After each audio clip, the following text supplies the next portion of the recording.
For 22 years, one of Korea's most powerful men lived a double life. To his children, he was a ruthless boss and an untouchable father who answered to no one. But behind locked doors and sealed envelopes, he was carrying a secret so explosive it could topple an empire a wife.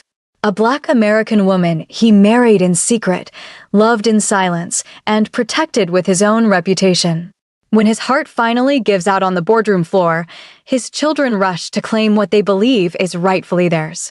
But they never expected the hospital doors to open and a stranger to walk in and say 4 words that shatter everything. "I'm here to see my husband." What happens next will make you question everything you thought you knew about love, loyalty, and legacy. Stay to the very end.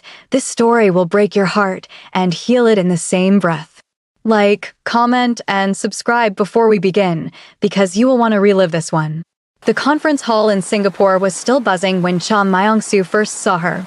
It was raining outside, the kind of warm tropical rain that turned the windows silver, and inside the Marina Bay Convention Center, 300 delegates from 40 countries were packing up their notebooks after a session on disaster relief funding. Myung-soo had not wanted to attend. His assistant had begged him for 2 weeks to make an appearance, if only for the photograph. Cha Group's name stamped on a humanitarian initiative meant good press. And good press meant nothing to a man who had spent the last decade quietly outrunning his family's old reputation. He was 43 years old that year. Successful. Respected. Lonely in a way he had stopped admitting to himself. He was gathering his coat when he heard her voice across the room, sharp and clear, cutting through the polite murmur of departing delegates. "With respect, sir, a scholarship isn't charity. It's an investment. If you fund a child's education for 4 years and then abandon them at the finish line, you haven't helped them. You've just delayed their fall." She was speaking to a delegate twice her age, a stiff-shouldered man from a European foundation who looked mildly offended to be corrected by a woman half his height. Myung-soo found himself stopping in the aisle, coat half over one arm, to listen. The woman was maybe 40, dressed simply in a navy blazer, her natural hair pulled back from a face that carried both warmth and unmistakable authority. She did not raise her voice. She did not need to. When she finished speaking, the European delegate nodded slowly, chastened, and excused himself. She turned, caught Myung-soo watching, and instead of looking away, smiled. "You agree with me," she said. It wasn't a question. "I do," Myung-soo admitted, surprised at how easily the words came. "Though I suspect you didn't need my agreement to win that argument." "No," she said, extending her hand. "But it's nice to have it anyway." Sonia Jaden. Cha Myung-soo. Her handshake was firm. Her eyes held his a half-second longer than politeness required, as if she were deciding something about him in that moment and had already made up her mind. That night, at the welcome dinner, they were seated 4 chairs apart and somehow ended up talking for 2 hours anyway, leaning across the empty seats between them while the rest of the table drifted into its own conversations. She told him about the foundation she ran in Atlanta, one that placed doctors and teachers in countries recovering from conflict. He told her, carefully, in the vague language he'd perfected over 20 years, that his family was in business, manufacturing, logistics, a bit of everything. He did not mention the years before that, the years his family did not speak of, the years that had taught him how to keep his face still no matter what was happening beneath it. Sonia noticed the vagueness. She noticed most things. But she didn't push. "You have sad eyes for a rich man," she said instead, halfway through dessert, studying him over the rim of her water glass. Myung-soo nearly choked on his wine. No one had spoken to him that plainly in 15 years. His children didn't. His board didn't. His sister certainly didn't. Mo Jumja spoke to him the way a general spoke to a soldier, all instruction and expectation. "And you have brave ones," he said finally, for a woman having dinner with a stranger. "I've never been afraid of the truth," Sonia said. "Only of people who hide from it." He didn't sleep that night. He lay in his hotel room replaying the conversation, turning her words over like stones in his palm. He was a man who had built walls so tall and so thick that even his own children could not see over them, and in one dinner, this woman had walked straight through a door he hadn't known was still unlocked. The conference ran 3 more days. He found reasons to attend every session she was in. She began saving him a seat without being asked. On the second night, they walked along the Marina Bay waterfront long after the other delegates had gone to bed, the city's skyline throwing colored light across the water, and she asked him, without any judgment in her voice, why a man so obviously carrying weight refused to set any of it down. "Some weight is not mine to set down," he said. "It belongs to people who came before me. My father. My grandfather. I only carry it forward." "That sounds lonely." "It is." "You could put it down anyway," she said quietly. "Just for a moment. I won't tell anyone." And for the first time in longer than he could remember, Cha Myung-soo laughed, a real laugh, unguarded, the kind that came from somewhere he had locked away years ago. By the final night of the conference, they both understood something had shifted, something neither of them had been looking for and neither of them wanted to walk away from. Sonia was 52 now, 22 years later, sitting in a hospital chair beside the man that stranger had become, but on that rainy night in Singapore, she was 30, ambitious, unattached, and utterly unprepared for how quickly this quiet, careful man would take root in her heart. "I have to go back to Seoul tomorrow," Myung-soo told her, standing at the elevator, unable to make himself press the button. "I have to go back to Atlanta," she said. "That's very far from Seoul." "It is," she agreed. And then, softer, "Doesn't have to stay that way." He kissed her before he could think better of it, there in the hotel corridor with the elevator chiming uselessly beside them, and when he pulled back, she was smiling the way she'd smiled at him across the conference room 3 days earlier, like she'd already known exactly how this would end.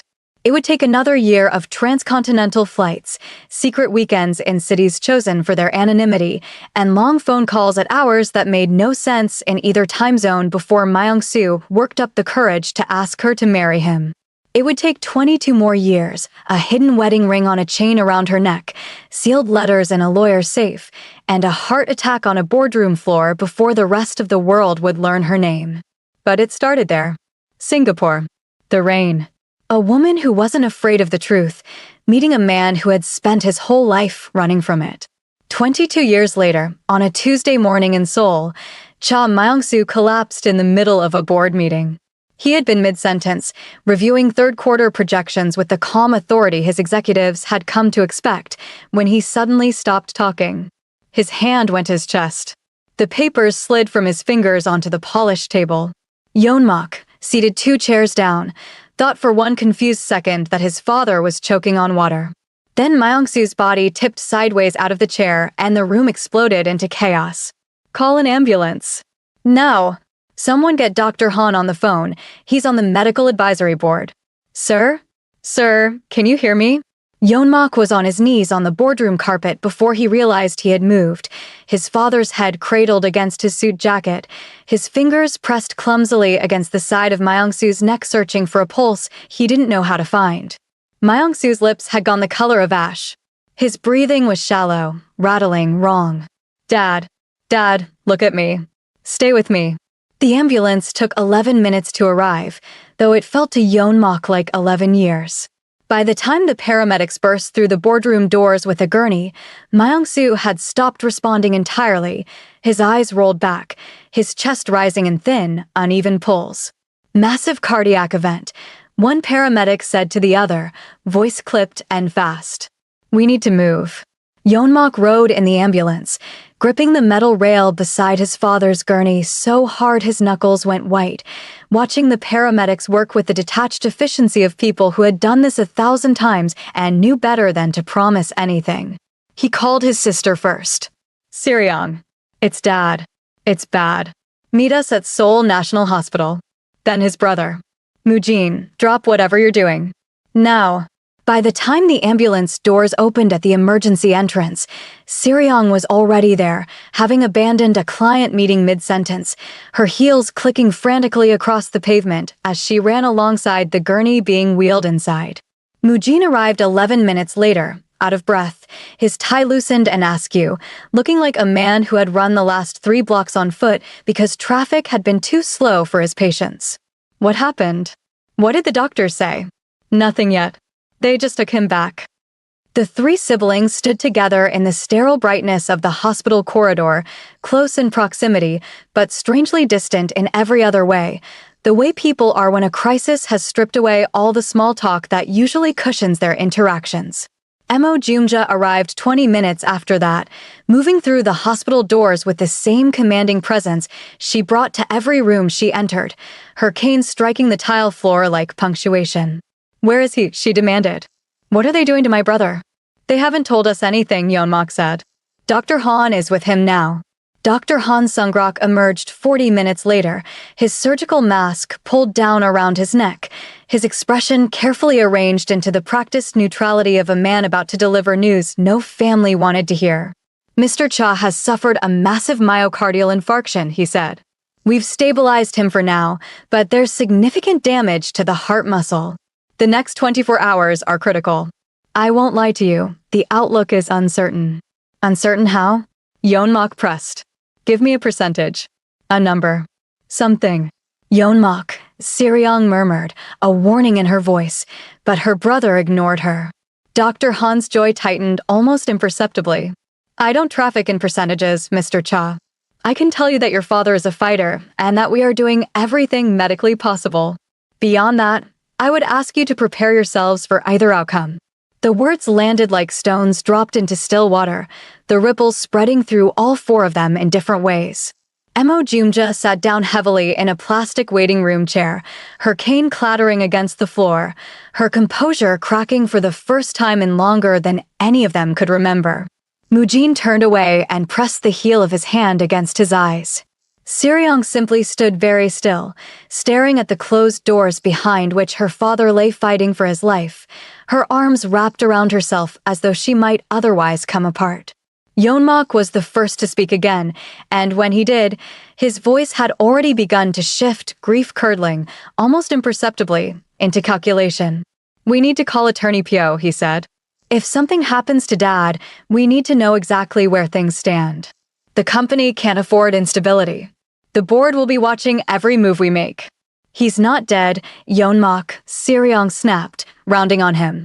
"Can you not, for once, think about anything other than the company?" "I'm thinking about protecting what he built," Yeonmak shot back. "Someone has to. You think Grief pays severance packages? You think Grief keeps 8,000 employees on payroll if this company falls into chaos?" "He's our father," Mujin said quietly, his voice cracking. "Not a line item." Yeonmak opened his mouth to respond and then closed it again, some flicker of shame passing briefly across his face before the mask of control settled back into place. He pulled out his phone and stepped toward the window, already dialing, already retreating into the version of himself that knew how to survive a crisis by controlling it. Emo Jumja watched her nephew with something like approval and something like sorrow, both emotions sitting uneasily together on her weathered face. "He's right to think of the company," she said quietly to no one in particular. "Your father would want that. Weakness invites vultures." "Aunt Jumja, please," Siriong said, exhausted. "Not now." They settled into the long, terrible rhythm of hospital waiting, the vinyl chairs, the vending machine coffee no one really wanted, the murmured updates from passing nurses that gave no real information. Hours crawled by. Myung-soo was moved to the ICU. The family took turns standing at the small window in the door, watching the machines that now kept their father tethered to life, each of them privately terrified and unwilling to say so aloud. It was well past midnight when the automatic doors at the far end of the corridor slid open with a soft mechanical hiss. A woman walked through them. She was in her 50s, tall, with the kind of composed grace that seemed unbothered by the late hour or the fact that she had clearly traveled a great distance to be there. She wore a simple charcoal coat and carried nothing but a small overnight bag slung over one shoulder. Her dark eyes moved across the waiting room with quiet purpose until they settled on the nurse's station. "Excuse me," she said, her voice calm, carrying easily down the corridor. "I'm here to see my husband. Cha Myung-soo." The words dropped into the waiting room like a stone into still water. Yeonmak looked up first, his brow furrowing in confusion. Siriong's head turned slowly, disbelief already forming on her face. Mujin simply stared, mouth slightly open. Emo Jumja rose halfway out of her chair, her cane forgotten on the floor beside her. "I'm sorry," the nurse at the station said, glancing uncertainly toward the family gathered nearby. "Are you a relative?" "I'm his wife," the woman said again, evenly, as though she had said it 1,000 times before and expected, this time, to finally be believed. "Sonia Jaden. I need to see him." The waiting room went completely, utterly silent. Yeonmak was the first to move. He crossed the waiting room in 6 long strides and planted himself between Sonia and the nurse's station, his shoulders squared, his voice low and hard.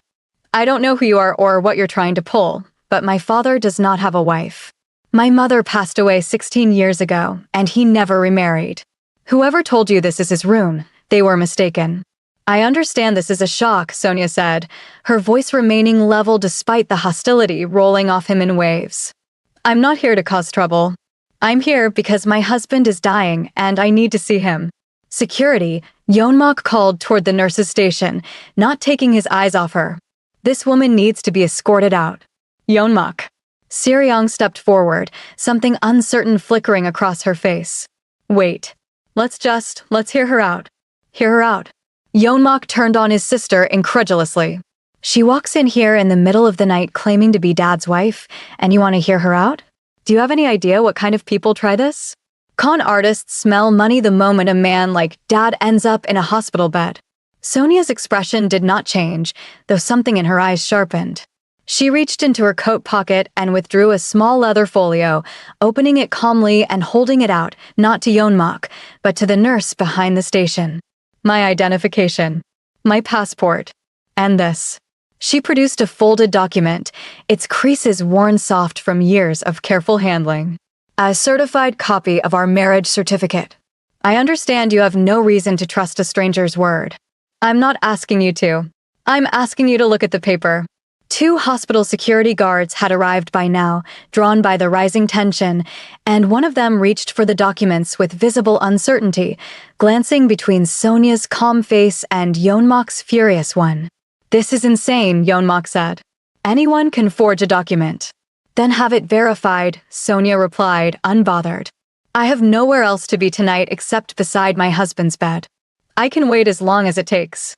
It was in that moment, as the security guard turned the marriage certificate over in his hands and the family stood locked in a standoff none of them fully understood, that the elevator doors at the end of the hall opened and a tall, silver-haired man stepped out, moving with the unhurried authority of someone who had clearly been summoned and had come as quickly as he could. "Let her through," the man said, his voice carrying easily down the corridor. Every head turned. Professor Kai Mo Jumja said, startled. "What are you doing here?" Kai Do-hyun crossed the waiting room without slowing, his eyes moving briefly over the family before settling, with unmistakable warmth, on Sonia. "Sonia," he said quietly. "I came as fast as I could." Do-hyun. Sonia's composure cracked for just a moment, relief and grief mixing plainly on her face as she reached out and gripped his forearm. "How is he?" "I don't know yet. I just arrived." Kai turned to the security guards, his expression hardening into something that brooked no argument. "This woman is Mrs. Cha Myung-soo. She has every right to see her husband. Let her through immediately." "Professor Kai, with respect," Yeonmak said, his voice tight with barely controlled anger, "you can't just walk in here and vouch for a stranger. Who exactly is she to you? How do you even know her?" Kai turned to look at Yeonmak directly, and something in his expression, old sorrow, old guilt, the weight of a secret carried far too long, silenced the younger man before he could say anything further. "I have known Sonia Jaden for 22 years, Kai said quietly. "I was a witness at her wedding. To your father." The words hung in the air like smoke that would not clear. "That's not possible," Siriang whispered. "It's true," Kai said. "I'm sorry none of you ever knew. That was never meant to be my secret to keep for this long, but it was your father's choice, and I honored it. I won't honor it any further, not tonight, not while he's fighting for his life. Sonia has every right to be here. Please, let her see him." The security guard, documents still in hand, glanced uncertainly at the hospital's chief administrator, who had been summoned in the commotion. A brief, tense conversation followed near the nurse's station. Voices dropped low, until finally the administrator nodded. "The documentation appears to be in order," he said. "Mrs. Cha may see her husband." Yeonmak's fists clenched at his sides. Siriong pressed a hand over her mouth. Mujin simply stared at the woman standing calmly amid the wreckage of everything they thought they knew about their father, his expression somewhere between shock and something that almost looked like curiosity. "This isn't over," Yeonmak said to Sonia, his voice low and dangerous. "Whatever you're playing at, we will find out the truth." "I hope you do," Sonia said gently, meeting his eyes without flinching. "I've been waiting 22 years for your father to tell you himself. I never wanted it to happen like this. But I promise you, Yeonmak, I am not your enemy." She said his name like she already knew it, like she had known it for a very long time. Yeonmak said nothing. He simply watched, jaw tight, as a nurse led Sonia down the corridor toward the ICU, Kai Do-hyun walking silently at her side. The ICU was hushed and dim, lit mostly by the soft glow of monitors tracking Myung-soo's vital signs in careful green lines. He lay motionless beneath a tangle of tubes and wires, his face slack, his chest rising and falling with mechanical assistance. He had been unconscious for 3 days. Sonia stood in the doorway for a long moment, taking in the sight of him, the man she had built a secret, sprawling life around for over 2 decades, now reduced to something so fragile it made her chest ache. "Oh, Myung-soo," she whispered. She crossed the room slowly and settled into the chair beside his bed, setting her overnight bag down without looking at it, her eyes fixed entirely on his still face. She reached out and took his hand, careful of the 4-line taped to the back of it, and pressed it gently between both of hers. "I'm here," she said softly, leaning close enough that her voice would reach him even if nothing else could. "I know you're tired. I know you've been carrying this for so long. But I'm here now, and you don't have to carry it alone anymore. Do you hear me? You are not alone." The monitors beeped their steady, indifferent rhythm. Nothing changed. "You stubborn, impossible man," she continued, her voice thick with tears she refused to let fall. 22 years, and you still won't make anything easy, will you? Not even this." She laughed, a small broken sound. "I love you. I have loved you since a rainy night in Singapore when you looked at me like I was the only person in the room who could see you clearly. I still see you clearly, Myung-soo. Now come back. Come back so I can tell you in person." For a long moment, nothing happened. And then, so slight that Sonia almost thought she had imagined it, his fingers moved. Just barely. A twitch against her palm. "Myung-soo." She sat forward instantly, her heart hammering. "Myung-soo, can you hear me?" The monitor beside the bed let out a different sound, not an alarm, but a shift in rhythm, the erratic peaks smoothing gradually into something steadier, stronger. A nurse who had been watching from the doorway rushed forward, checking the readouts with wide eyes. "His heart rate is stabilizing," she said, disbelief coloring her voice. "It's actually stabilizing." Kai Do-hyun, standing just behind Sonia, felt his own eyes burn. "Sonia," he murmured. "I'm here," Sonia said again, louder now, urgent, gripping Myung-soo's hand tighter. "I'm right here. Come back to me." Myung-soo's eyelids fluttered. Once, twice, and then, slowly, impossibly, they opened.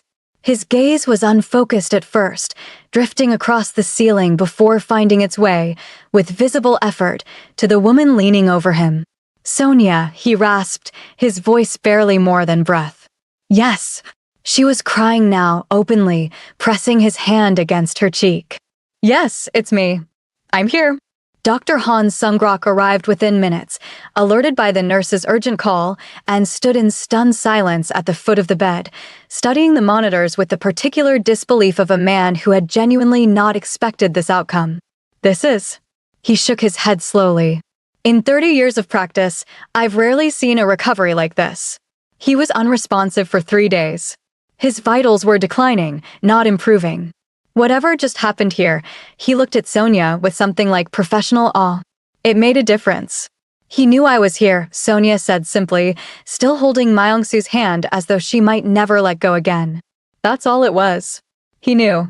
Outside the ICU, through the small reinforced window in the door, Three siblings and an aunt stood watching in stunned, uncomprehending silence as the monitors that had tracked their father's decline for 3 long days finally, impossibly, began to climb back toward life. Guided, it seemed, by nothing more than the hand of a stranger none of them had ever known existed. "Who is she?" Mujin whispered, almost to himself. "Who is this woman?" No one answered. No one could. By morning, Myung-soo had been moved out of critical condition, though he remained weak, drifting in and out of sleep, his voice still faint whenever he woke. The family gathered in a private consultation room down the hall, ostensibly to discuss his care, though the real subject hanging over the table was the woman now sitting quietly at his bedside. "I want answers," Yeonmak said, pacing the length of the small room. "Real ones. Not vague gestures at some marriage certificate that could have been forged by anyone with a printer and enough nerve." Professor Kai vouched for her, Seryong said, though her voice carried more uncertainty than conviction. He said he was a witness at their wedding. Professor Kai is Dad's oldest friend. Of course he'd cover for him. Yeonmak stopped pacing and turned to face the room. "I'm not saying he's lying. I'm saying none of this makes sense. Dad has never once mentioned another wife. Not in 22 years. Not to any of us. You don't just forget to mention a marriage for 2 decades unless there's something being hidden." "Clearly there is something being hidden," Emo Jumja said dryly from her seat near the window, her cane resting across her lap. "The question is what, and why, and what it means for this family." "It means," Yeonmak said, "that some woman is about to walk in here and try to claim half of everything Dad built." "Yeonmak." Mujin's voice was quiet but firm, drawing surprised looks from his older siblings. Mujin rarely contradicted him directly. "Did you see what happened in there last night? Dad had been unconscious for 3 days. The doctors had basically given up hope. And then she walked in, held his hand, and he woke up. That's not the behavior of a con artist. That's not something you can fake." "Coincidence," Yeonmak said, though his voice lacked its earlier certainty. "Was it?" Mujin pressed. "Because it looked like something else to me." Before Yeonmak could respond, the door opened and Sonia stepped inside, her expression composed but tired, dark circles shadowing her eyes from the sleepless night. She had clearly heard at least part of the conversation through the door, and she did not pretend otherwise. "I'll answer whatever questions you have," she said quietly, closing the door behind her. "I understand this must feel like an ambush. It wasn't meant to be. I would have given anything for your father to have told you himself in his own time, in his own way. But he's not able to right now, and I won't keep hiding simply because the truth is inconvenient." Yeonmak crossed his arms. "Then start with the ring." Sonia's hand went instinctively to her collarbone, where a thin gold chain disappeared beneath the collar of her blouse. Slowly, deliberately, she drew it out. A wedding band hung from the chain, simple and unadorned, the gold slightly worn from years against her skin. "Your father wears its match," she said. "He has for 22 years. I imagine you've seen it on his hand 1,000 times and never once wondered why a man who claimed never to have remarried still wore a wedding ring." Silence fell over the room. Yeonmak's jaw tightened, some private memory clearly surfacing, a flash, perhaps, of his father's hand resting on a boardroom table, gold catching the light, a detail so ordinary he had never thought to question it. "That doesn't prove anything," he said, though the fight had gone out of his voice. "No," Sonia agreed. "But it's a start." Emo Jumja rose slowly from her chair, leaning on her cane, and crossed the room to stand directly in front of Sonia, studying her with the sharp, assessing gaze she had once used to evaluate business partners and rivals alike. "You expect us to simply accept this," she said.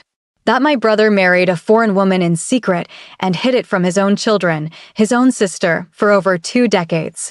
You understand how that sounds." "I understand exactly how it sounds," Sonia said, holding the older woman's gaze without flinching. "It sounds like a lie. I know that. I've had 22 years to imagine this exact conversation, and in every version, I understood how impossible it would sound. But I'm asking you to remember something, Mrs. Emo. Your brother is a careful man. A private man. He didn't hide me because there was nothing between us. He hid me because there was everything between us, and he was terrified of what it might cost the people he loved most. Or, Mo Jumja said, he hid you because he knew this family would never have accepted it, and you knew that too, and you were both content to take what you wanted in the shadows while his children grew up not knowing their own father. The words landed with deliberate cruelty, and for the first time, something flickered across Sonia's composed face, not anger, but old, deep hurt. You're not wrong that it costs something, she said quietly. It cost me 22 years of never being introduced to my husband's children. It cost me birthdays I watched from photographs he brought me. It cost me standing beside him at events I wasn't allowed to attend. Do you think I don't understand what was taken from all of us? I have grieved this arrangement every single year we lived inside it. But I never once regretted marrying him because I understood what he was protecting, and I loved him enough to let him protect it. How noble, Mo Jumja said coldly. A woman willing to sacrifice everything for money she'll eventually collect anyway. Aunt Jumja, Mujin said, startled by the venom in her voice. Sonia did not raise her voice, though something steadier and harder settled into it. I have run a humanitarian foundation for 30 years, Mrs. Mo. I have built hospitals, funded scholarships, and buried friends who died doing work far more dangerous than sitting in boardrooms. I did not marry your brother for his money. I have my own.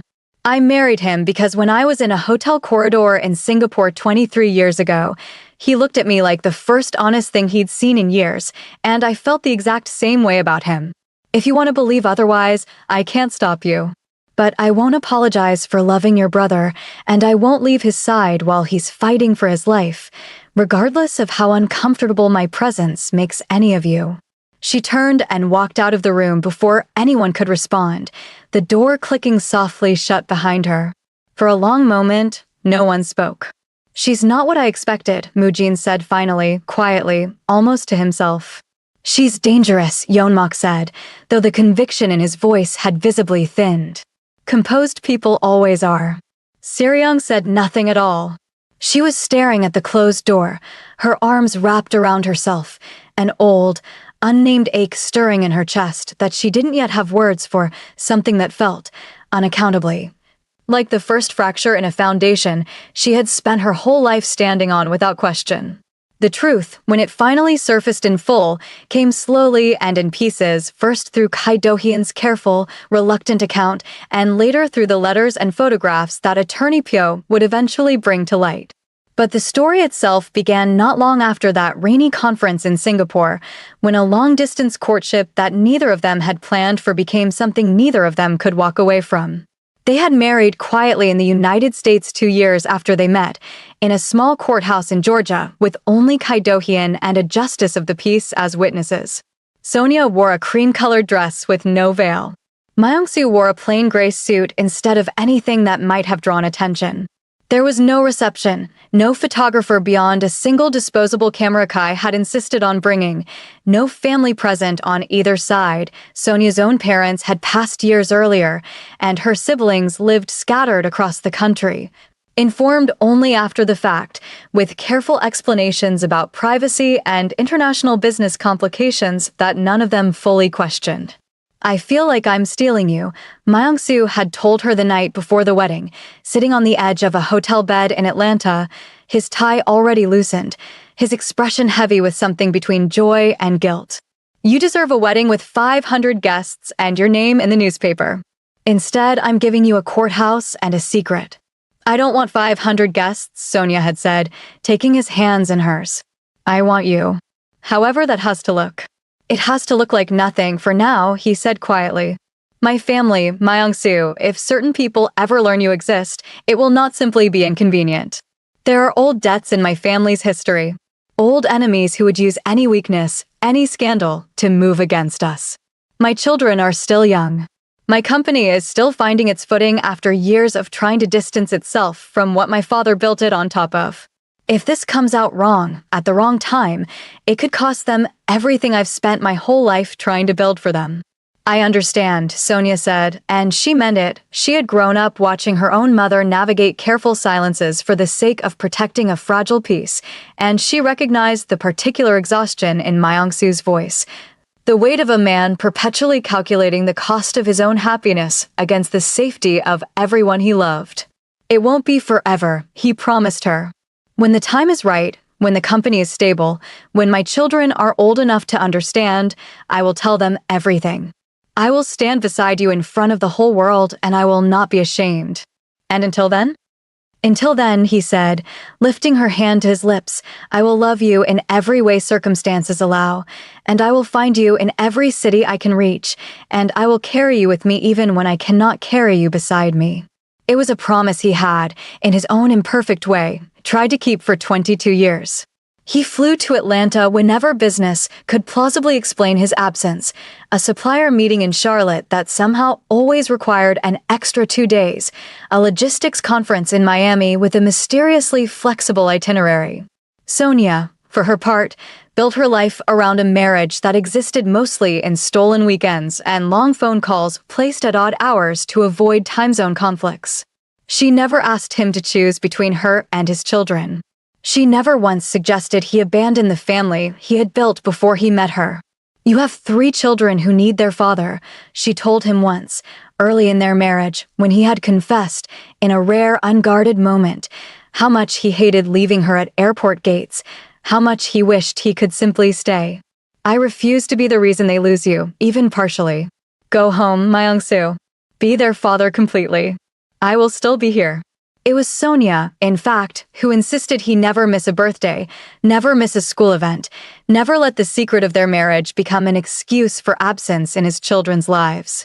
When Mujin turned 12 and desperately wanted a telescope he'd seen in a magazine, it was Sonia who found the exact model in an American specialty shop and mailed it to Myung-soo's private post office box so he could wrap it and give it to his son as though he'd found it himself. When Sirion graduated from university with honors, it was Sonia who suggested the particular pen, a vintage fountain pen, elegant and understated, that Myung-soo presented to his daughter with a pride Sirion had cherished for years without ever knowing where the gift idea had truly come from. You're helping me raise children you'll never meet, Myung-soo said to her once, disbelief and gratitude tangled together in his voice.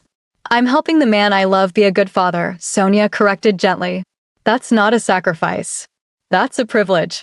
She kept a private journal for each of his 3 children, Yeonmak, Siriong, Mujin, recording milestones Myung-soo relayed to her during their calls. Small triumphs and worries she tracked from thousands of miles away with the quiet devotion of a woman who had chosen to love not just a man, but the whole invisible shape of his life, including the parts she was never permitted to touch directly. There were harder years. 2 years when the distance felt unbearable, when Sonia sat alone in a house in Atlanta on Christmas mornings while her husband celebrated a holiday half a world away with children who didn't know she existed. There was one particularly brutal stretch, when Myung-soo's company faced a hostile takeover attempt and he disappeared into crisis meetings for 4 straight months, their calls dwindling to rushed, exhausted minutes at midnight, and Sonia had genuinely wondered, in her darkest moments, whether the life she'd chosen was sustainable at all.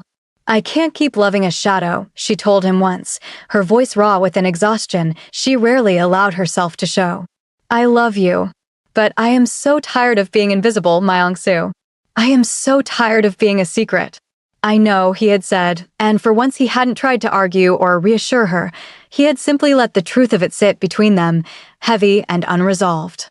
I don't have a good answer for you.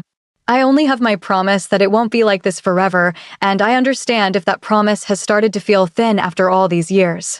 It has, she admitted. But I'm still here.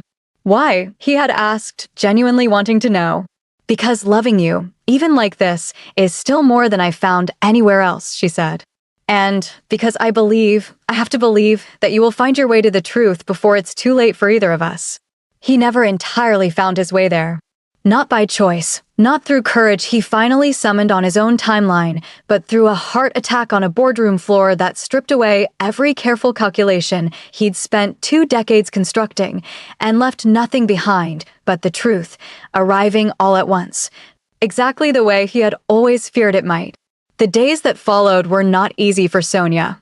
Myung-soo remained in the hospital, gradually improving under Dr. Han's careful supervision, but still too weak for long conversations, drifting frequently into exhausted sleep. Sonia spent most of her hours in the chair beside his bed, and the rest of her time navigating a family that had not yet decided whether to trust her. Emo Jumja was the most openly hostile. She took to appearing in the ICU corridor at odd hours, ostensibly to check on her brother, though her visits always seemed to coincide with moments when she could corner Sonia alone. "You know what people will say," she told Sonia one afternoon, finding her in the small family lounge down the hall, pouring herself a cup of vending machine coffee she had no real intention of drinking. A Black American woman appears out of nowhere the moment a wealthy Korean man is on his deathbed, claiming to be his secret wife. Do you understand how that sounds to the press? To our investors? People will say you're after his money. They will say far worse than that, and you will have no one to blame but yourself for keeping this secret in the first place. "I didn't keep the secret alone, Mrs. M.O., Sonia said evenly, setting down the coffee cup. "Your brother made that choice as much as I did, for reasons that had far more to do with protecting his children than protecting himself. Convenient that the reasoning always seems to fall back on protecting the children, while you were the one benefiting from a marriage none of us knew existed." "I benefited from loving your brother," Sonia said, her voice steady despite the accusation. "I did not benefit from his money. I have never asked him for a single one in 22 years, and if you check with his attorney, you'll find that to be entirely true." "We'll see," Emo Jumja said coldly and walked away without another word. Yeonmok's hostility was quieter, but no less persistent. He began making inquiries of his own, calling contacts at immigration offices, requesting background checks through the company's private security firm, pulling every thread he could find in an attempt to unravel what he still, privately, believed must be some elaborate deception. "I found nothing," he admitted grudgingly to Siriong one evening, the two of them sitting together in the hospital cafeteria, picking at food neither of them had much appetite for. "No debts. No criminal record. No history of scamming wealthy men. Her foundation is real. It's funded 3 hospitals in East Africa and 2 scholarship programs in Southeast Asia. She's been profiled in actual humanitarian publications for over a decade." "So she's telling the truth," Siriong said quietly. "Or she's very, very good at covering her tracks," Yeonmok said, though even he seemed to hear how thin the accusation sounded now. "Yeonmok." Siriong set down her fork and looked at her brother directly. "When does it become enough?" "The marriage certificate. Professor Kai's testimony. The ring. Her entire life checking out under every investigation you've thrown at her. At what point do you let yourself consider that she might simply be exactly who she says she is?" Yeonmok didn't answer immediately. He stared down at his tray, jaw working, some old resentment surfacing that had nothing to do with Sonia at all. "Do you know what it's like," he said finally, "to spend your whole life thinking you understood your father completely, and then discover in a single night that you understood almost nothing? I have spent 20 years trying to be the son he needed. I studied what he studied. I learned what he valued.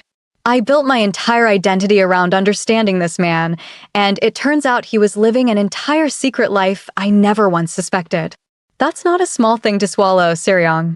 That's not something I can just accept because a marriage certificate looks real."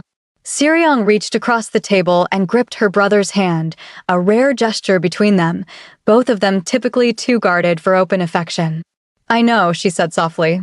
"I feel it too. But being angry at her isn't going to give us back the years we didn't know. Only Dad can do that. And he's still here to do it, Yeonmok. That has to count for something." Mujin, alone among his siblings, had begun spending time with Sonia directly, hesitant, cautious conversations in the hospital corridor, small questions asked with genuine curiosity rather than suspicion. "What was he like?" Mujin asked her one evening, finding her alone in the family lounge, staring out the window at the darkened Seoul skyline. "Back then, when you first met him." Sonia turned, surprised by the question, and something in her face softened.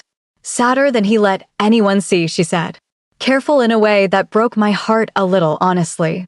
Like he'd learned very young that showing too much of himself was dangerous. It took months before he really laughed around me. A real laugh, I mean. Not the polite one he probably uses in boardrooms." Mujin smiled faintly. "I know that laugh. The real one. He used it with us sometimes when we were kids. Less as we got older." He hesitated. "Did he talk about us?" "You and him," Did he ever mention what we were like? Constantly, Sonia said, and something in her voice cracked with fondness. He used to call me after your school events and tell me every detail, even the ones that probably weren't that interesting to anyone but a proud father. I know you built a working telescope for a science fair when you were 14 and cried when it didn't win first place.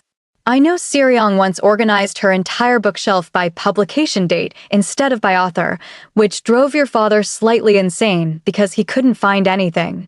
I know Yeonmok used to practice his boardroom presentations in the mirror when he was 16 because he wanted to sound exactly like your father someday. Mujin stared at her, something raw and unguarded moving across his face. He told you all of that? He told me everything, Sonia said quietly. For 22 years, you three were the center of every conversation we ever had. I know you better than you could possibly imagine, Mujin, even though this is only the second time we've ever spoken. I've been loving you from a distance since you were 12 years old. Mujin looked away, blinking hard, and when he spoke again his voice was unsteady. That's not what I expected you to say. What did you expect? I don't know, he admitted. Something colder, maybe. Something that would make it easier to keep being angry. I understand if you need to be angry for a while, Sonia said gently.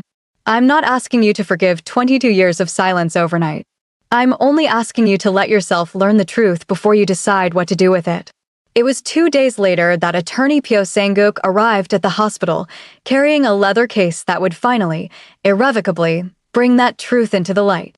Attorney Pyo Sang-guk was a small, precise man who had served as the Cha family's legal counsel for nearly 30 years, and he entered the hospital conference room that afternoon with the particular gravity of a man who had been waiting a long time to finally set something down. Mr. Cha instructed me, many years ago, that in the event of a medical emergency severe enough to threaten his life, I was to bring this to his family, he said, setting the leather case on the table and unlatching it carefully. I have honored that instruction today. Inside were 3 sealed envelopes, each yellowed slightly with age, each addressed in Myeong-soo's careful handwriting, one to Yeonmok, one to Siriong, one to Mujin. Beneath them lay a thick folder, and beneath that, a smaller bundle of photographs bound with a faded ribbon. He wrote these when? Yeonmok asked, staring at the envelope bearing his name. Various times over the years, Attorney Pyo said. The most recent was updated 8 months ago. He has been adding to this file since before Mujin was born. Yeonmok's hands were not quite steady as he broke the seal on his envelope. Inside was a letter several pages long, along with a photograph, Myeong-soo, younger, standing beside Sonia in front of what looked like a modest courthouse, both of them smiling in a way none of his children had ever seen captured in a single photograph before. The letter began simply, My son, if you are reading this, then either I have finally found the courage to tell you myself, or something has happened that stole that choice from me before I could. I hope, more than almost anything, that it is the former. Yeonmok read in silence, his siblings doing the same beside him, the room filled with nothing but the soft rustle of paper and the occasional sharp intake of breath. Myeong-soo's letter to his eldest son was an accounting of guilt and love in equal measure, an explanation of the threats his family had once faced from old business rivals who would have used any scandal as a weapon, an apology for every business trip that had truly been a visit to a wife he could not acknowledge, and beneath all of it, a fierce, aching pride in the man Yeonmok had become despite, or perhaps partly because of, a father who had never fully let him in. I watched you become a leader I am in awe of, the letter read, and every time I watched you succeed, I felt the particular pain of a man hiding the person who taught me, more than anyone, what it means to lead with integrity rather than fear. Sonia showed me that strength does not require secrecy. I only wish I had learned that lesson in time to give it to you sooner. Yeonmok set the letter down, his jaw tight, his eyes glassy in a way he clearly fought to control. Beside him, Siriong had opened the thick folder that had been beneath the envelopes. Inside were 22 years of anniversary letters, one for every year of the marriage. Each one a private conversation between 2 people who had loved each other across an ocean and a secret. She read through them slowly, watching her father's private voice unfold in a way she had never once heard him speak aloud, tender, uncertain, deeply romantic in a manner utterly unlike the composed executive she had grown up under. Listen to this one, she said quietly, her voice unsteady, reading aloud from a letter dated 11 years earlier.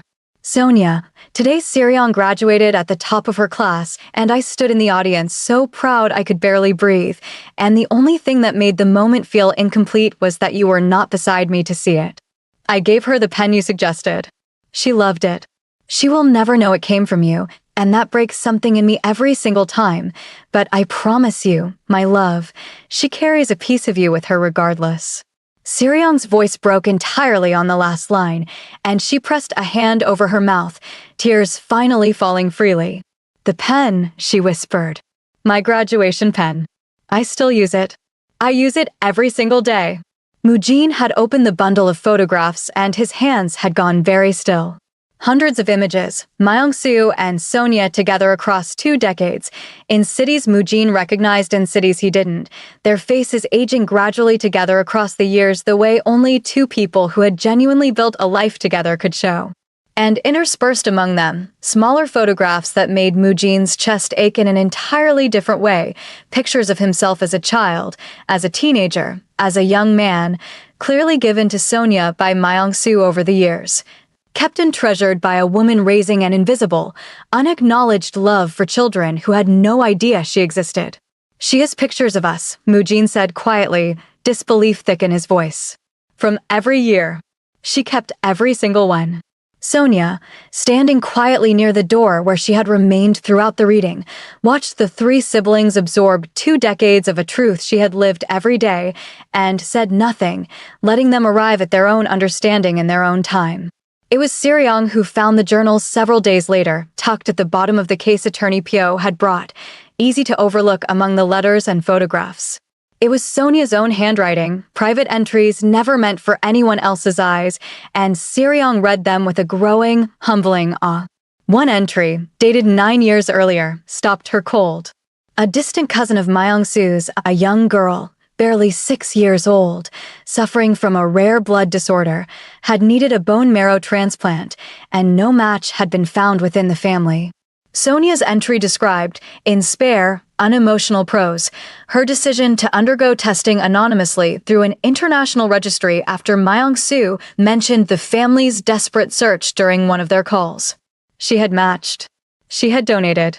She had asked that her identity never be disclosed to the family, wanting nothing in return, not even gratitude. Siriong brought the journal to Sonia with trembling hands. This girl, she said. Cha Yuna. She's my second cousin. She's 14 now.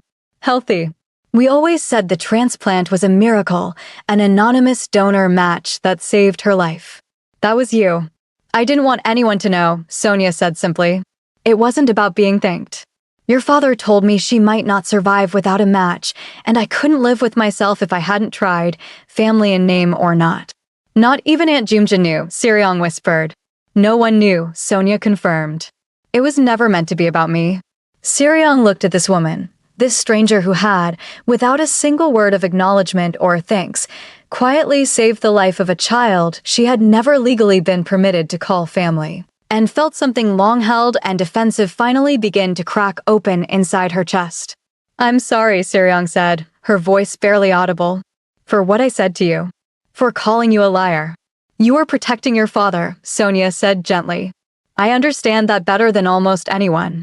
The following week, with Myung-soo's condition stable enough for cautious hope, Attorney Pyo gathered the family once more to review the will Myung-soo had updated only months earlier. The corporation, in its entirety, passes to the 3 children in equal shares, with Yeonmak retaining his position as executive vice president and first right of refusal on the chief executive role, pending board approval, Attorney Pyo read, his tone measured and formal. The personal residence in Gangnam is to be transferred to Sonia Jaden, along with the entirety of the Cha Family Charitable Foundation, its assets, and its ongoing operations. Personal journals, correspondence, and photographs are to be divided among all 4 beneficiaries as they see fit. The room absorbed this in silence. He's leaving her the house, Yeonmak said slowly.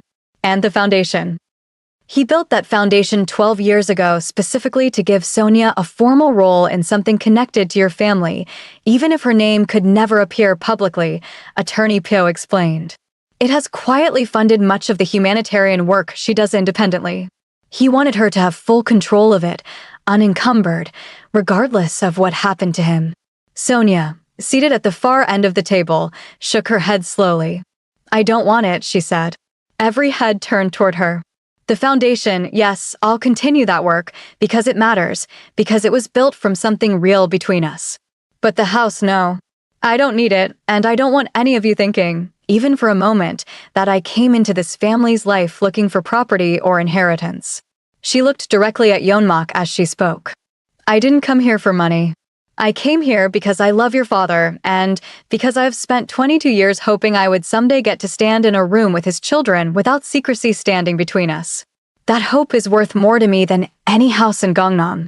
You're refusing an inheritance worth millions, Yeonmak said, genuine confusion cutting through his usual guardedness.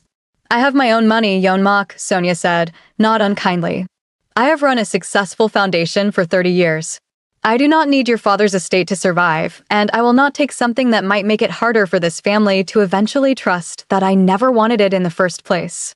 Attorney Pyo cleared his throat gently. Mr. Cha anticipated this response, actually. He left an additional note, specifically addressing this possibility. He withdrew a final sealed letter and handed it to Sonia. She opened it with visibly unsteady hands. The letter was brief, written in Myung-soo's familiar careful script. My love, if you are reading this and refusing what I've left you, I am not remotely surprised, and I love you more for it than you know. But please understand, the house was never about money. It was the only home I had where I imagined, every single day, what it might have looked like if you had truly lived there beside me. Let it finally hold that dream, even if I'm not there to share it with you. Please.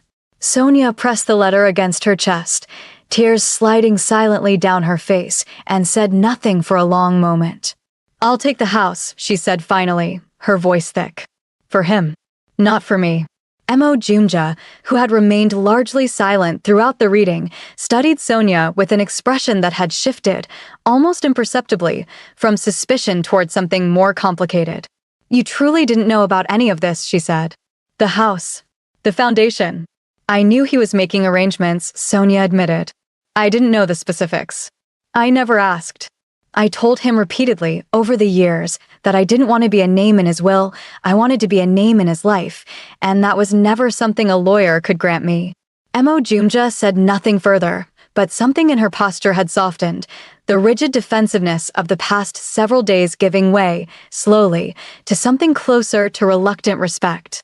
3 days later, Myung-soo was well enough to sit up in bed, still frail but alert, his voice returning gradually to something resembling its former strength. Sonia was at his side when he asked, quietly, for his children to be brought in. They filed in one by one, Yeonmak first, then Siriang, then Mujin, and stood awkwardly at the foot of the bed, none of them entirely certain how to begin a conversation that had been 22 years in the making.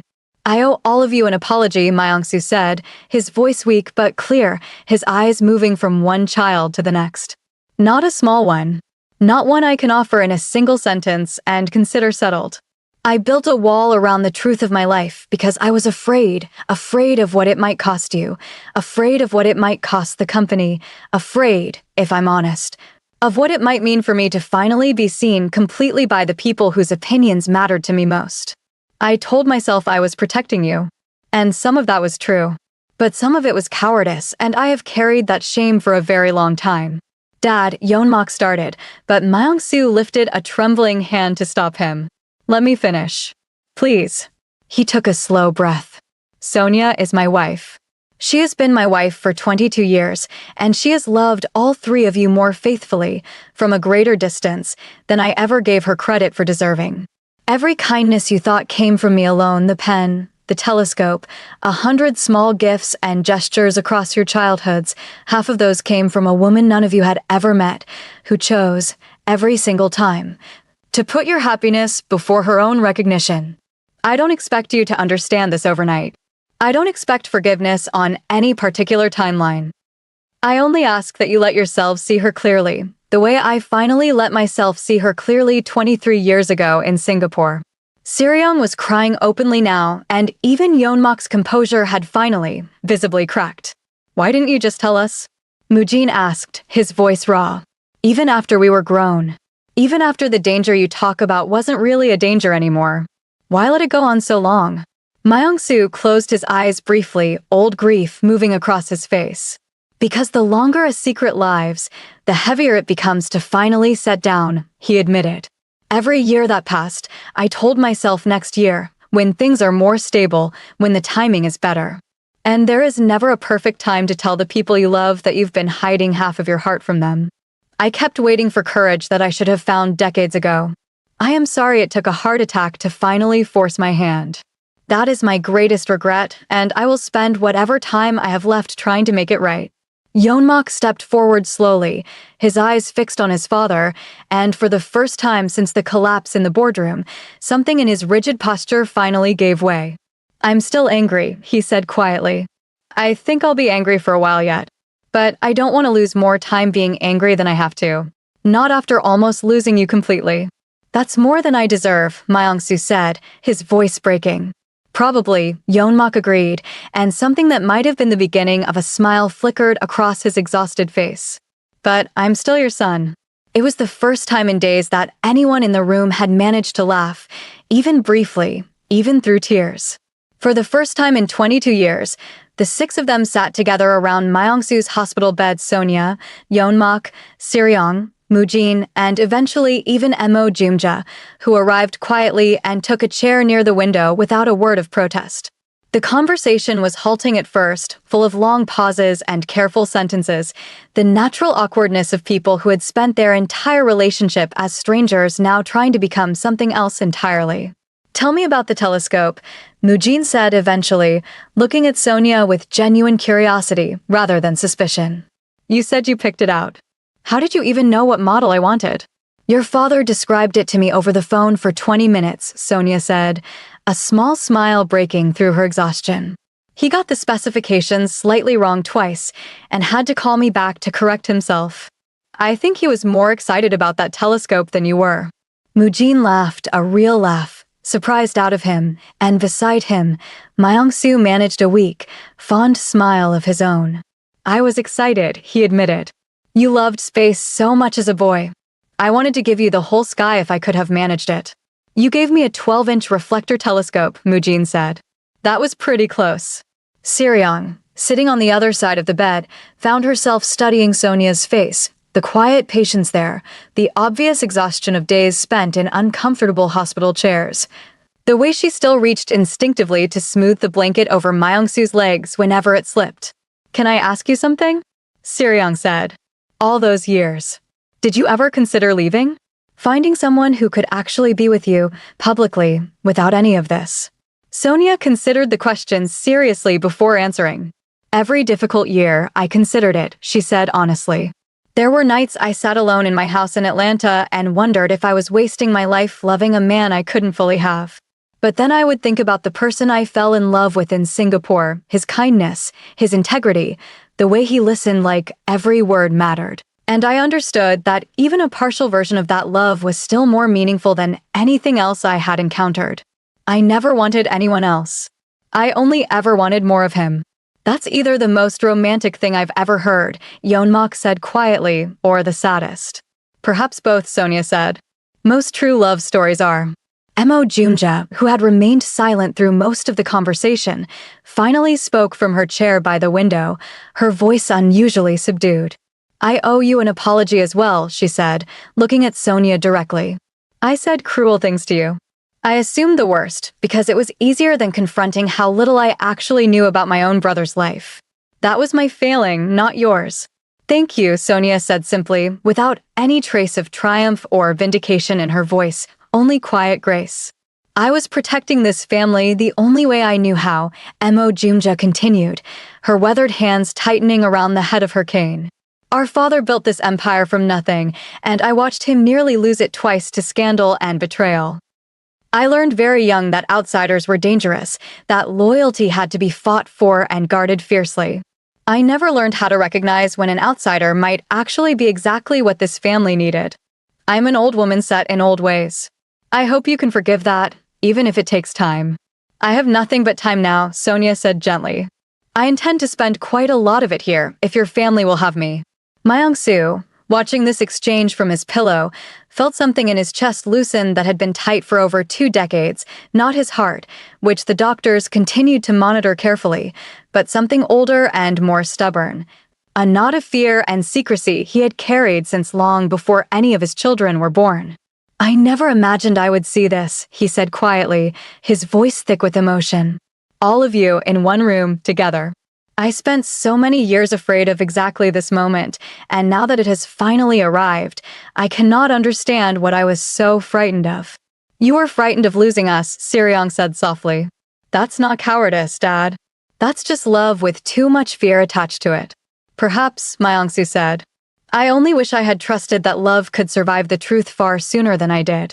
The days that followed brought slow, steady improvement, and for 2 weeks it seemed as though Myung-soo might make a full recovery, strength returning gradually to his voice, color returning to his face. The family settling into an increasingly comfortable rhythm of visits and conversations that grew easier with each passing day.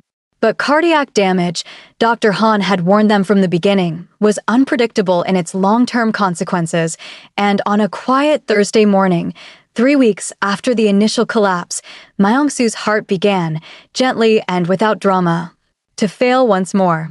"It's not the same emergency as before," Dr. Han explained to the family, gathered once again in the same consultation room where they had first learned how serious his condition truly was. "This is different. His heart sustained significant damage in the initial attack, and despite our best efforts, that damage has proven more extensive than we initially hoped. I don't believe there's anything further medically we can do beyond making him comfortable." "How long?" Sonia asked, her voice steady despite the devastation plainly visible in her eyes. "Days, most likely," Dr. Han said gently. "Perhaps a week, if he's strong." "I'm very sorry." The family absorbed this news in the particular silence that follows the confirmation of something everyone had quietly feared but not yet allowed themselves to say aloud. Sonia was the first to move, walking directly back toward Myung-soo's room without hesitation, and the 3 siblings followed close behind her, no longer divided by suspicion or old resentments, but united now in the shared, urgent understanding that whatever time remained needed to be spent well. Myung-soo was awake and lucid when they entered, though visibly weaker than he had been even the day before, his breathing more labored, his hand trembling slightly as he reached for Sonia's. "I heard," he said quietly, before anyone could find the words to tell him. "Dr. Han came by earlier. I made him tell me plainly. I've had enough careful phrasing in my life." "Dad," Mujin's voice cracked. "Don't," Myung-soo said gently, though his eyes were kind. "Don't grieve for me yet. Sit with me instead. All of you. I have things I still need to say, and I find I no longer have the patience to wait for perfect timing." They gathered close around the bed, Sonia on one side, holding his hand, the 3 siblings arranged around the other, Emo Jumja settling quietly into the chair by the window once more. "Yeonmok," Myung-soo said, turning his head slightly to look at his eldest son. "You will lead this company well. Better than I did, I think, because you will not need to carry the same weight of secrecy I carried. Lead with the strength I know is in you, but let it be tempered with the kindness I only fully learned from your mother." He paused. "From Sonia. Learned that lesson faster than I did." "I will," Yeonmok said, his voice unsteady. "Siriong." Myung-soo's gaze shifted. "You have always longed for my approval, and I am ashamed it took this illness for me to say plainly what I should have told you your whole life. You have always had it. Every accomplishment, every quiet act of integrity, I have watched with more pride than I ever knew how to express. Please don't spend the rest of your life seeking approval that was always yours." Siriong pressed a hand to her mouth, unable to speak, nodding through her tears. "Mujin." Myung-soo's voice softened further, exhaustion visibly pulling at him now. "You have your mother's kindness. Don't ever let this family or this business talk you out of it. It is not weakness. It is the rarest strength any of you possess." Mujin gripped his father's other hand, unable to say anything at all. Finally, Myung-soo turned to Sonia, and something in his expression shifted into a tenderness that made the room feel, briefly, as though it held only the 2 of them. "I am so sorry," he whispered. "For every year I made you wait. For every birthday you spent alone. For every ounce of pride I let stand between the truth and the people who needed to hear it. You deserved so much more than the life I was brave enough to give you. You gave me exactly the life I chose, Sonia said, her voice breaking despite her effort to remain steady. I chose you, Myung-soo. Every year, every difficult stretch, every secret, I chose you again and again, and I would choose you every single time, because loving you, even imperfectly, was still the greatest privilege of my life. I love you, he said. I have loved you since a rainy night in Singapore, and I will love you beyond whatever comes after this. I love you too, Sonia said, pressing his hand to her lips. Always. The room fell into a kind of hushed, sacred quiet, not the tense silence of the early days, but something gentler, something that finally felt like peace after 2 decades of careful, guarded distance. Myung-soo's breathing grew slower over the following hours, his consciousness drifting in and out, though he seemed, each time he woke, comforted simply by the sight of his family gathered around him, no longer divided. He passed away just after midnight, Sonia's hand in his 3 children close beside the bed, the monitors finally falling silent in the particular, terrible stillness that follows a life's end. There was no dramatic final gasp, no cinematic last words, only a quiet exhale, and then nothing, and the slow, devastating realization among everyone present that he was truly gone. Sonia did not sob loudly. She simply bowed her head over his hand and wept silently, 22 years of stolen weekends and midnight phone calls and careful, hidden love finally arriving at their end. Seryong cried openly, her head resting against her brother Moojin's shoulder. Yeonmak stood very still, tears sliding down a face that had rarely allowed itself such open grief, his hand resting gently on his father's shoulder. There were no arguments in that hospital room that night. No talk of inheritance, no old resentments resurfacing. Only tears and grief and the particular, hard-won closeness of a family that had finally, in the end, come to understand each other completely. 3 weeks after the funeral arrangements had been quietly settled, Attorney Pyo gathered the family once more, Sonia, Yeonmak, Seryong, Moojin, and Mo Jumja, in the same conference room where the will had first been read. Though the atmosphere this time was entirely different, softened by shared grief rather than sharpened by suspicion. Mr. Cha recorded a final message 8 months ago, Attorney Pyo explained, setting a laptop on the table. He asked that it be played only after his passing, and only once the entire family was gathered together. I believe now is the appropriate time. The screen flickered to life, and Myung-soo appeared, seated in what looked like his study at home, dressed casually, his expression calm and unhurried in a way none of them had often seen from him in life. If you are watching this, he began, then I am gone, and you have somehow all found your way into the same room, which means Sonia finally met all of you, and I imagine there was a great deal of difficulty getting there. I am sorry I was not able to walk you through that difficulty myself, in the gentler way I always intended.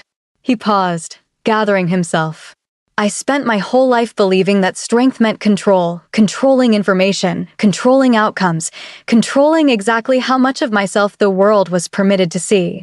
It took a woman braver than I ever managed to be to show me that real strength is the opposite of that. Real strength is allowing yourself to be fully known and trusting that the people who love you will not abandon you for the truth. His eyes, even through the recording, seemed to find each of them individually. Yeonmak, Seryong, Moojin, I know this has been a painful education and your father truly was. I know some of you may still be working through anger, and that is a fair and reasonable response to 2 decades of silence. I do not ask you to set that anger aside quickly. I only ask that beneath it, you hold on to this truth. I loved your mother, and I love Sonia, and loving one never diminished the other. Love, real love, does not divide when it multiplies. It only grows. He leaned forward slightly, his voice growing more urgent. If you truly love me, and I believe, in your own complicated ways, that you do, then love the woman who loved all of you without ever asking for anything in return. She built a private altar to your childhoods out of photographs and stories I brought her from thousands of miles away, and she never once demanded recognition for it. She saved a member of this family's life and asked that no one ever know. She held my hand through decades of my own cowardice and never once let go. If you want to honor my memory, honor her. Not because I am asking it as my dying wish, but because she has earned it 1,000 times over on her own merit. The recording paused briefly, Myung-soo's composure visibly wavering before he continued. To my sister, Junja, thank you for protecting this family your whole life, even when your methods were harder than they needed to be. I know love from you looks like vigilance. I hope someday it can also look like welcome. He turned finally, his expression softening into something almost boyish, decades of careful control falling away entirely. And Sonia, my love, I am sorry it took so long. I am sorry you spent 22 years being my greatest secret instead of my proudest declaration. If there is any mercy left for me to ask for, it is this, that the years remaining to you are lived in the open, surrounded by the family you always deserved to call your own, without a single shadow of secrecy left standing between you and the world. You gave me the truest love of my life. I only wish I had been brave enough to give you the same in return, in full daylight, while I still had the chance. The recording ended. The room remained silent for a long moment, everyone absorbing the weight of a man's final, unguarded words. Sonia wiped her eyes and managed a small, trembling smile. He always did save his best speeches for when I couldn't respond, she said, and the small joke broke the tension just enough to allow a shared, watery laugh among the family. The funeral was held 2 weeks later, and by then, word of Sonia's existence had inevitably reached the press, a scandal, everyone assumed, ready to be devoured by tabloids eager for exactly the kind of story that had haunted Myung-soo's fears for over 2 decades. Reporters gathered outside the funeral hall, cameras poised, expecting confrontation, denial, perhaps even a dramatic legal battle over inheritance playing out in public view. Instead, Yeonmak walked to the small podium at the front of the memorial service, dressed in formal black, his composure entirely intact despite the enormous crowd of employees, business associates, and press gathered to witness his father's final farewell. Many of you have heard rumors over the past several weeks, he began, his voice carrying clearly across the hushed room. About a woman who arrived at my father's hospital bedside claiming a relationship none of us knew existed. I understand the speculation. I understand, better than most of you, how strange and sudden this truth must appear from the outside. He paused, glancing toward Sonia, seated in the front row beside Seryong and Mujin, her expression composed despite the enormous public scrutiny now fixed upon her. This is my father's wife, Yeonmak said clearly, without hesitation. Sonia Jaden Cha. They were married 22 years ago, quietly, out of fear for what the truth might cost this family. My father spent 2 decades protecting us from a scandal that never needed to exist in the first place, because the truth was never scandalous at all. The truth was simply love, patient, faithful, and far braver than any of us understood until it was almost too late to learn it. A murmur moved through the crowd, cameras clicking rapidly, but Yeonmak did not falter. From today, she is not a secret. She is not a rumor. She is our family's mother, in every sense that matters, and I would ask that anyone who respected my father extend that same respect to the woman he loved for over 2 decades in silence, and whom we now honor openly, exactly as he asked us to in his final wishes. He stepped back from the podium, and Sonia rose slowly from her seat, crossing the room to stand beside him, her hand finding his in a gesture of solidarity that the assembled press captured in dozens of photographs that would run in newspapers the following morning, not as scandal, but as something closer to grace. The crowd, rather than erupting into the chaos everyone had braced for, settled instead into a hushed, moved silence, and somewhere near the back of the room, someone began to quietly applaud, the sound spreading gradually until the entire hall had joined in a gesture that felt less like ceremony and more like collective release. The months that followed brought a slow, steady transformation to the Cha family. The kind that could not have happened overnight, but unfolded gradually, in small gestures and quiet conversations that gathered weight over time. Yeonmak, now formally installed as chief executive, found himself governing the company with a different philosophy than the one he had inherited from his father's early years, less concerned with controlling every variable, more willing to admit uncertainty to his board, more transparent with employees about the challenges the company faced. He began, gradually, calling Sonia for advice, not about business, which she had little interest in, but about the particular loneliness of leadership, the weight of decisions made in isolation, the value of allowing himself to be known rather than merely respected. Your father used to ask me the same questions, Sonia told him once, several months after the funeral, the two of them sharing coffee in the Gangnam house that had once been Myung-soo's quiet refuge and was now, slowly, becoming a genuine home. He always thought strength meant never showing doubt. It took him most of his life to understand that doubt shared honestly builds more trust than confidence performed constantly. I'm trying to learn that faster than he did, Yeonmak admitted. You're already doing better than you think, Sonia said, and meant it. Siriang, for her part, found herself drawn increasingly close to Sonia over the following months, the two women developing a relationship that neither of them had expected but both had quietly hoped for. Siriang began visiting the Gangnam house on weekends, initially with careful, polite conversation and gradually with the easy comfort of women who had grown genuinely fond of one another. I used to think strength meant being like Dad, Siriang confessed one evening, curled into the corner of Sonia's sofa with a cup of tea warming her hands. Composed. Controlled. Never showing what you actually felt. I spent my whole life trying to be that, and it made me so lonely, and I never understood why until I watched you grieve him so openly at the funeral and realized that kind of honesty takes far more courage than anything I've ever managed. You don't have to choose between strength and honesty, Sonia said gently. The best version of both requires you to hold them together.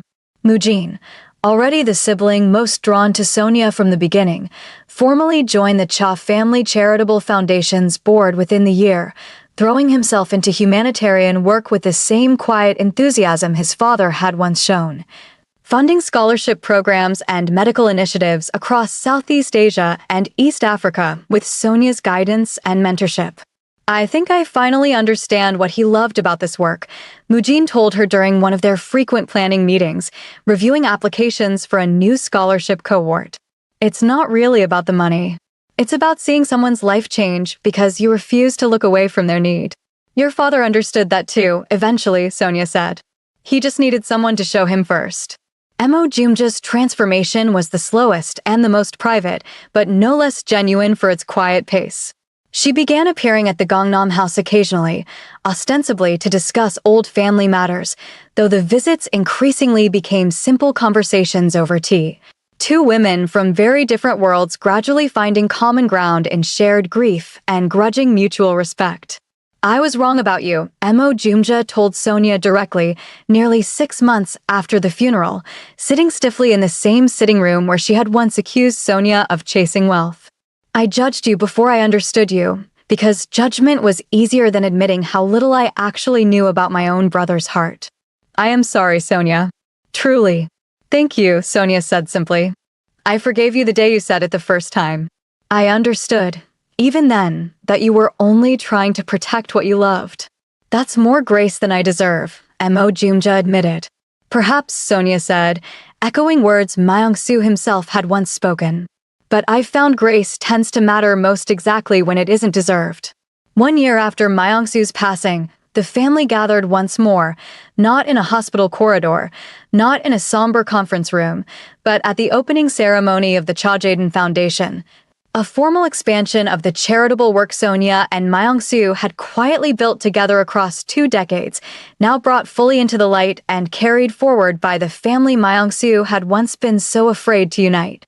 The Foundation's mission expanded now with the full resources and involvement of all 3 siblings, focused on 4 pillars close to both Myung-soo's and Sonia's hearts: scholarships for underprivileged students across Asia and Africa, international medical assistance programs modeled on the hospitals Sonia had spent her career building, cultural exchange programs specifically designed to connect Korea and the United States in the way that had once brought 2 strangers together in a rain-soaked conference hall in Singapore, and dedicated support services for widows and elderly patients navigating illness without adequate family support. At the entrance to the Foundation's new headquarters stood a simple bronze plaque, its words chosen carefully by the family together, drawn from letters Myung-soo had written across 22 years of hidden love. Love should never be hidden, the plaque read. But even hidden love can leave the brightest legacy. Sonia stood before the plaque on the morning of the opening ceremony, dressed simply. Her 3 stepchildren gathered beside her, not as strangers navigating an awkward inheritance, not as rivals suspicious of an outsider's intentions, but as family, standing together in a way that would have seemed impossible to any of them barely a year earlier. "He would be so proud of this," Siriong said quietly, studying the plaque, her hand resting lightly on Sonia's shoulder. "He would be proud of all of you," Sonia said, her eyes glistening but her voice steady. "This isn't really my legacy or even his. It's yours now. What you build from here, that's what will carry him forward." Yeonmak looked out at the gathered crowd, employees and community members and reporters who had, over the past year, come to understand this family's story not as scandal, but as something rarer and more valuable, proof that even the deepest secrets, when finally met with honesty and grace, could transform into something worth celebrating rather than hiding. "To love without hiding," he said quietly, more to himself than to anyone else. "That's what he wanted for us. I think we're finally learning how." Mujin smiled, slipping an arm around Sonia's shoulders in a gesture that would have been unthinkable a year earlier. "Took us long enough." "Some of the most important things do," Sonia said, leaning into the embrace, surrounded finally, completely, by the family she had loved faithfully from a distance for over 2 decades, and who now, at long last, loved her openly in return. The ceremony continued into the afternoon, filled with speeches and stories and the particular warmth of a family that had survived devastating secrecy and emerged, against every reasonable expectation, closer and more honest than they had ever been. Somewhere in the crowd, Kai Do-hyun watched with quiet satisfaction, remembering a rainy night in Singapore decades earlier when he had first met the woman who would one day become the truest test and ultimately the greatest gift his oldest friend's family would ever face. Love, truth, and forgiveness stronger, in the end, than prejudice, secrecy, or pride. If this story moved you, please take a moment to like this video, leave a comment sharing which part touched you most, and subscribe for more stories just like this one. Your support means everything, and it helps bring more stories like Myung-soo and Sonia's to life. Thank you for watching until the very end.